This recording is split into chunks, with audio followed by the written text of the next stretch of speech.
ఇక మా చిన్నాన్న గారి విషయానికే వద్దాం.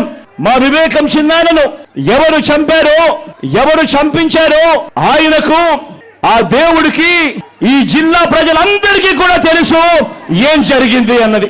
కానీ బురద జల్లేందుకు ఇద్దరు చెల్లెమ్మలను ఎవరు పంపించారో, వారు వెనకాల ఎవరు ఉన్నారో మాత్రం మీ అందరికీ కూడా రోజు కనిపిస్తూనే ఉంది. ఇంకా ఆశ్చర్యం ఏమిటో తెలుసా, వివేకం చిన్నారను అతి దారుణంగా చంపి, అవును నేనే చంపాను అని అతి హేయంగా బహిరంగంగా చెప్పుకుంటూ తిరుగుతున్న హంతకుడికి మద్దతు ఇస్తున్నది ఎవరు? మీరే రోజు చూస్తున్నారు కదా అని అడుగుతా ఉన్నాను.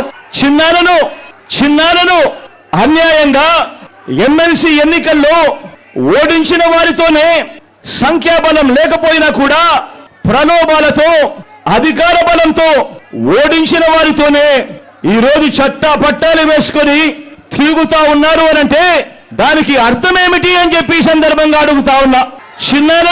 చిన్నానకు రెండో భార్య ఉన్న మాట వాస్తవం అవునా కాదా? ఆ రెండో భార్యతో తనకు సంతానం ఉన్న మాట వాస్తవం అవునా కాదా?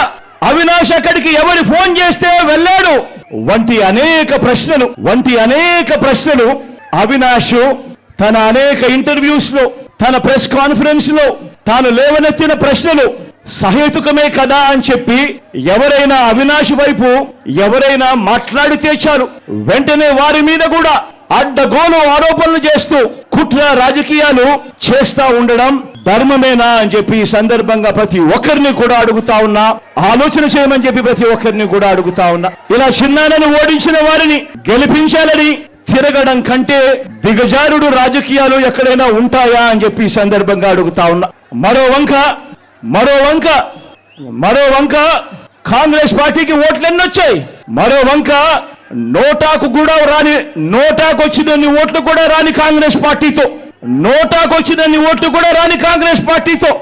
రాష్ట్రాన్ని విడగొట్టిన కాంగ్రెస్ పార్టీతో, ప్రత్యేక హోదాను విభజన చట్టంలో చేర్చకుండా రాష్ట్రాన్ని దుర్మార్గంగా విడగొట్టి రాష్ట్రానికి అన్యాయం చేసిన ఆ కాంగ్రెస్ పార్టీలో చేరి వైఎస్ఆర్ గారి పేరును ఆయన చనిపోయిన తర్వాత ఛార్జ్ షీట్ లో పెట్టిన ఆ కాంగ్రెస్ పార్టీకి మొత్తంగా వైఎస్ఆర్ గారి పేరునే తుడిచివేయాలని, కనబడకుండా చేయాలని ప్రయత్నిస్తున్న వారికి ఓటు వేయటము అనంటే దానివల్ల ఎవరికి లాభము అన్నది ప్రతి ఒక్కరూ కూడా ఆలోచన చేయమని కోరుతా ఉన్నా. అటువంటి కాంగ్రెస్ పార్టీకి ఓటు వేస్తే, మన ఓట్లు చీలిస్తే వచ్చే లాభం బాబుకు, బీజేపీ కూటమికి కాదా అని అడుగుతా ఉన్నాను. ఈ సందర్భంలో నేను ప్రతి ఒక్కరూ కూడా ఆలోచన చేయమని కోరుతా ఉన్నా. ఇదంతా కూడా మన ఓట్లను విడగొట్టి వాళ్ళను గెలిపించాలనే ప్రయత్నం కాదా అని అడుగుతా ఉన్నాను ఈ సందర్భంగా.